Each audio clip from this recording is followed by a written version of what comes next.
Hello everyone, good afternoon, and I would like to start the next segment and introduce myself first. Okay, so I have come here on the invitation of Paramount because they actually know my background. I'm quite a veteran in the property industry. So this is my background. So I am a Singaporean, and also I have been in real estate for I think 15 years now. Yeah. But my last 7 years was in Bangkok, so I can actually more focus on Bangkok market rather than Singapore. I'm still active in the Singapore market, but I leave it to my team there to run it. So I'm more focusing on growing in Thailand, especially in Bangkok, because I actually see a lot of potential for the city to grow and also for the property industry in general. I've also bought a couple of units in Bangkok as well. So I'm also always on the lookout for good units. And I also recently started doing co-living last year with a partner from Singapore as well. So the co-living, we actually target more like short-term stays, like monthly. So it's actually a growing market in Bangkok and also globally as well. So I'll touch more on that later on as well. Our business is more on property management. So we manage properties for a lot of foreigners. Foreigners, mainly they are investors. They don't actually live in the unit that they buy, but they just want to make sure that they can get the rental every month. So we make sure that they actually do that. Okay, so I would like to start the presentation with sharing with you guys what's going on in the market there. So during the first 9 months of last year, Q1 to Q3 last year, more than around 11,000 units were transferred to foreign buyers. And the largest group of buyers, as you can see, is from China. So China, they usually go where they also buy a lot of things. So when you see China has a slowdown, right, it affects the whole world globally as well in terms of spending. And of course, the next one is actually Myanmar, because due to the ongoing crisis in that country, so a lot of Myanmar buyers or Myanmar so-called more wealthy people, they actually cross over to Bangkok to park their money, and they end up buying properties as well. Because comparing to like their own country, right, Thailand is a very stable, more stable market. Because in Myanmar, you never know when you buy something, you might get turned down or not. Okay, and then the next one is also Taiwan. So in the last year, we have actually seen Taiwanese buyers coming into the Thai market, mainly because of their fear of Chinese invasion. As you all know, right, a lot of times it's like political reasons, that's why it actually kind of affects the property market. So Taiwanese buyers are actually the third largest group of buyers that transferred their property, transfer meaning like buying the property last year, and then Russian as well. So you can see this second, third, fourth is actually due to the political crisis in their countries. So that's why traditionally Thailand has always been very neutral. So Thailand is also the only country that has never been colonized because they know how to play sides. If you look back at the history, right, you can see Western countries like Britain, France, they want to colonize. They come over to Southeast Asia, they want to colonize the countries. But Thailand know how to play sides against each other, and then they are the only one in Southeast Asia that has never been colonized. So they've always been a neutral party. And that's why they also open to Russian citizens to come and invest in their country. So if you go to some of the beachside areas like Phuket and Pattaya, right, you can see a lot of Russians. Because Thailand refused to follow the US to try to sanction Russian citizens. So even America give them pressure, they try to not follow the rest of the world in setting the sanctions on Russian citizens. So having seen all this, right, which country is not on the screen? Can you tell me? Yeah, Malaysia, okay? And also Singapore is not there also, okay? Why? Because I feel Malaysia traditionally is not a strong buyer of Thai properties. It's also because Malaysians are actually missing out.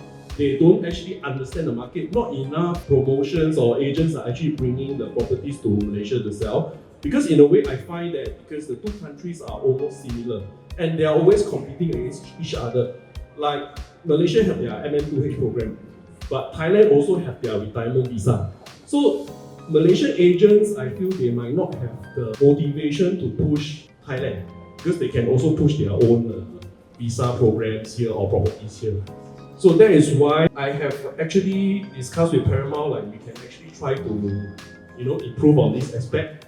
Because I think Paramount will be here to stay. If let's say this project is doing good for them, they might move on to the next project. So, and Singaporeans are also not on the list because our country is very small. So, and we have a lot of selection. Like, I would say every other weekend there's UK project, Cambodian project, Australia project. You know, they do a lot of events in Singapore. So, Singaporeans buyers are actually spoiled for choice. But I can tell you, Singapore buyers are traditionally very strong buyers of Thai property, more than 15 years ago. Because I myself manage properties for a lot of foreigners, right? Singaporeans are my top group of clients that they pass us to manage. The second group is actually Hong Kong, and the third is actually Malaysia. So there are Malaysian buyers that actually buy Thai properties, but they do it kind of under the radar. Like, there's practically no so-called events or roadshows in Malaysia, if you notice.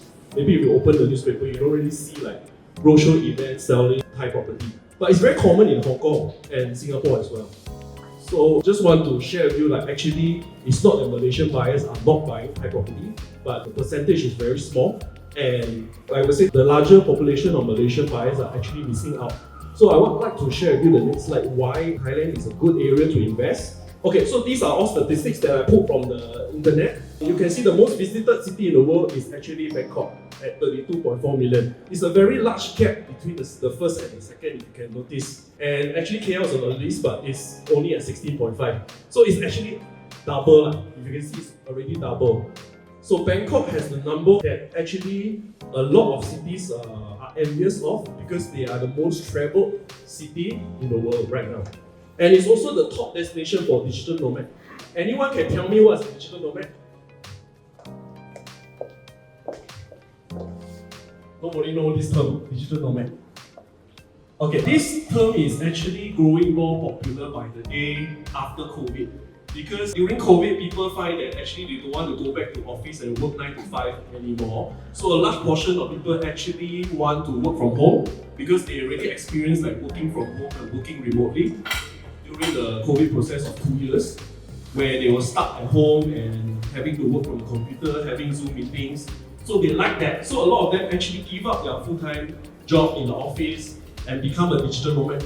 So digital nomad, they can actually travel around the world, work on their laptop. So the top destination for digital nomads, as you can see, is actually Bangkok.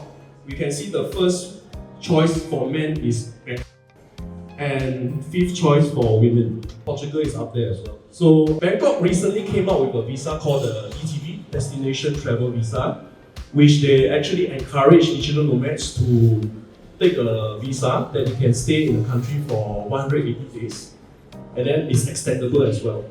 They can actually continue and stay in the country, and then after that they can visit some other countries around the region. So as you know, the cost of living around the region like Vietnam and Thailand is very low. One of the top destinations that digital nomads also like, but I think it's on the list here, it's actually Bali. Because I actually deal with a lot with digital nomads in my co-living business. So digital nomads like to travel around, especially in Southeast Asia. So Bali is one of the traditional places they would like to visit and work from there. And a lot of it is also about government policy.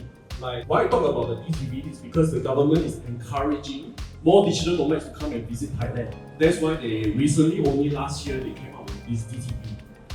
Okay, and I also would like to talk about the medical tourism here. You can see the market for medical tourism is actually growing in Thailand. We are actually expecting this number to go up. This is according to a research company. So as you can see here, it says that traditional kind of operation like angioplasty costs about USD 55,000, but in Thailand it's only about 4,500 to 10,600 USD. So the cost in savings is about 55 to 70%. But the quality and the standard is similar. It's not like worse than in the Western countries, but it's due to the cost of living in the Western economy versus developing economy like Thailand. A lot of doctors in Thailand, they actually go to Western countries to have their education. Then after that, go back to Thailand to open their own practice or work for a private hospital. And more statistics for this rental demand. We only have to look at the red one because it's condo. So these two detached house and townhouse is actually not open for foreigners to buy. So you can see from this period, October to this period, within a 12 month, it's actually increased 10% for the rental demand. And this statistic is actually taken from DD Property. DD Property is actually the largest property portal in Thailand. They are actually part of Property Guru Group. So if you're in Malaysia right now, you will know that they bought iProperty as well. So which kind of rents are the most in demand in Bangkok right now? As you the average income for Thais is not very high. So the range of 10,000 to 30,000 Thai baht is the most popular for tenants in Bangkok, followed by 30 to 50,000. And the top 5 districts with the highest rent will be Batu Wan, followed by Watana, Klong San, Bang Si, and Bangkok. Okay, so all these areas you might not know as a foreigner. That's why I actually sort of translate to the shopping mall here, so you all know where is it. So everybody know where is Central World, right? Where is Paramount Market, right? So that's the area where most people want to rent, followed by Ashwood area and M40. Then Klong San is Icon Siam area. So if you all know Cheranakon, Nariva, right? They are actually not far from Icon Siam. But actually the fifth one, this district, right, is actually home to Asiatic. So Asiatic is also opposite of Nariva. So we are actually like really literally right between District 3 and District 5 here, the third one and the fifth one. There are total 50 districts in Bangkok. So over here shown is top 5. So where is Nariva at? Nariva is actually at Thonburi district. So Thonburi district is, as I said, is actually right next to Klong San and Bangkolan district, which we will see in my next slide. So on number below the Asiatic district. So but you can see the growth of the rental rate is 9% year on year. So being so close to the major areas that people want to live gives Nariva a significant advantage at the Thonburi district. And next, I would like to move on to my presentation on the property management part. What are the common issues faced by overseas landlords? Okay, so a lot of foreigners actually, they are hesitant in investing overseas. They rather invest local. The reason why they don't invest overseas is because they are physically not there. So if they are physically not there, they must have someone else there that they can trust to handle all their property, right? It's not just Malaysian, it's people throughout the world. Whether I speak to a Chinese, I speak to a Taiwanese, I speak to a Singaporean, it's the same. They say, I rather buy Singapore, why ask me to buy overseas? So that's why the number one reason is no trusted person to oversee that the unit is taken care of. Besides the other areas, like maybe for example, the tenant don't pay rent, then who's going to chase for rent? Because I'm here in Malaysia, I'm here in Singapore, I'm here in Hong Kong, but someone must do something in Thailand, right? So that's why these are the common issues that we can address. We as a property management company can address this. These are the responsibilities that a property manager should do. So collecting rent and property maintenance. If, for example, the property something break down, you must have someone to actually take care and fix up the place. If not, the value of the property might drop. So these are further on is some of the responsibilities that property management companies should be doing. I would just like to talk more about case studies.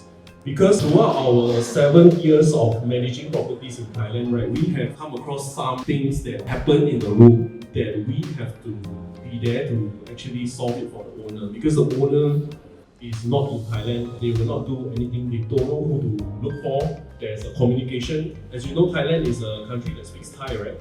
So here in Singapore and Malaysia, we speak English, Chinese, but over there might be a communication, especially with sort of contractor or working class people. The one that comes and fix your pipes, fix your lights, fix your house, right? They won't know how to speak English or Chinese. So that's why we need Thai people to actually go and communicate and be the middleman to settle all these issues. So this condo called Chateau in town in Sukhumvit actually had an issue with a termite infestation. So we actually got a pest controller to go in, do the treatment. So as you know, for termites, I think it's quite common in Malaysia also. So termites will keep growing if you don't do anything about it. They'll keep eating all your wood in the house. So it's not like you just clear away the termite tunnels, you just clear away and then that's it. But you have to actually do treatment. So treatment means like maybe a timeline of over a few months, like 3 or 4 months, they'll come back a few times to treat. So to make sure that the termites don't return. So this is the part that we also help the owners to actually do it. And second one is like tenant left abruptly halfway. They were renting, they were paying rent, suddenly they sort of disappear.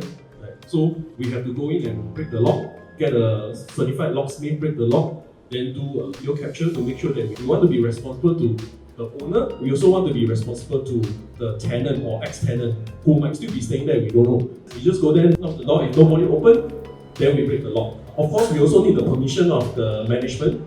You know, there's condo management, right? Condo management also need to give us the permission to go up and break the lock. So this is what we did. When we enter the room, okay, the room is okay. If there's some minor damages, we fix it up and then we put it back on rent for on the market again. Then we find a new tenant for the landlord. So this unit we've been managing for more than 6 years already.